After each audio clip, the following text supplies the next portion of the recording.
হায় হায় কত মাছ দর্শক, এটা মালয়েশিয়ার একটা খালে আমরা মাছ ধরছি, সব দেশি মাছ।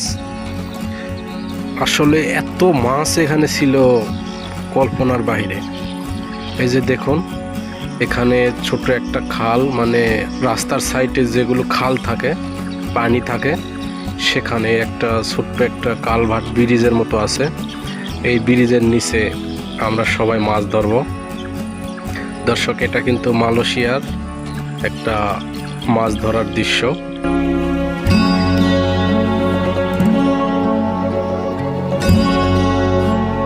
শুধু মাছ আর মাছ, এত মাছ এখানে আছে, তা সর্বনাশ, এত মাছ কল্পনার বাইরে। 3 বালতি হয়েছে না? 3 বালতি হয়েছে না?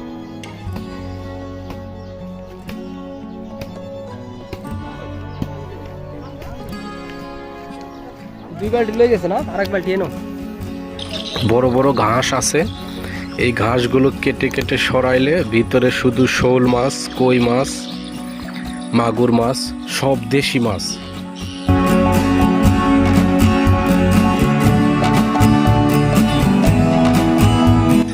এত মাছ আমার জীবনের বয়সে, দেশি মাছ, শোল, মাগুর বা কই, এইরকম দেশি মাছ আমার জীবনের বয়সে আমি কোনো দিনও এত মাছ ধরিনি একসাথে।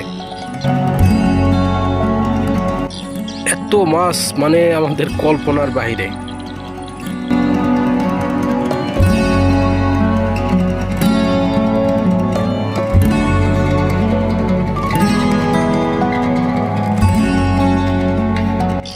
দেখুন, সব দেশি মাছ, আর বড় বড় শোল আছে। একটা করে শোল মাছের ওজন 3 কেজি 4 কেজি করে ওজন হবে।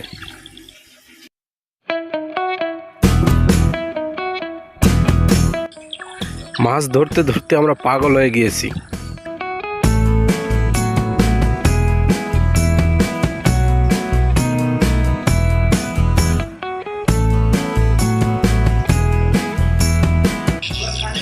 আর ঘাসের নিচে থেকে এগুলো মাছ, কত পুরাতন মাছ আল্লাহ ভালো জানে।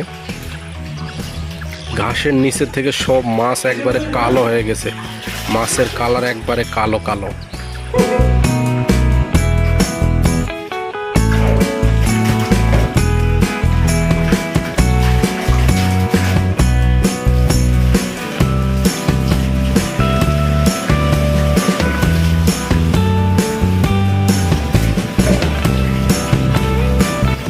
মানে এত মাছ কি করব আমরা? বিক্রি করব না খাবো না কি করব আমরা নিজেও ভাবেও পাইতেছি না যে এইটুকু পানির মধ্যে এত মাছ ছিল, সব দেশি মাছ। দেখুন,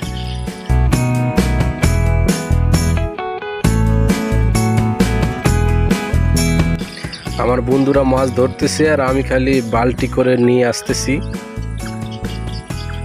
কিন্তু মানে আমাদের বিশ্বাসই হচ্ছে না যে এত মাছ এখানে ছিল। তারপরও এখনো ওখানে যে কত মাছ আছে।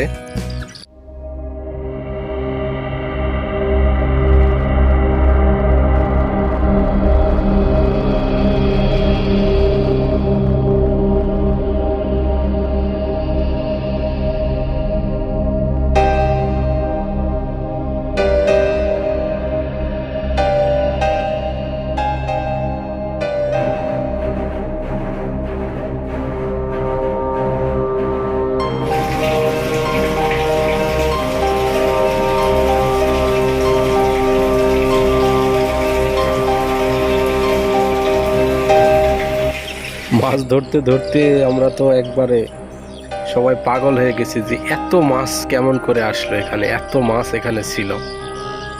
আসলে এখানে তো কেউ মাছ ধরে না, যেখানে পানি আছে সেখানেই মাছ, আর এগুলো মাছ এরা কেউ ধরে না। এই জন্য এই মাছগুলো যে কোনো ড্রেনে বা ঘাসের ভিতরে এসব মাছে ভরা আছে।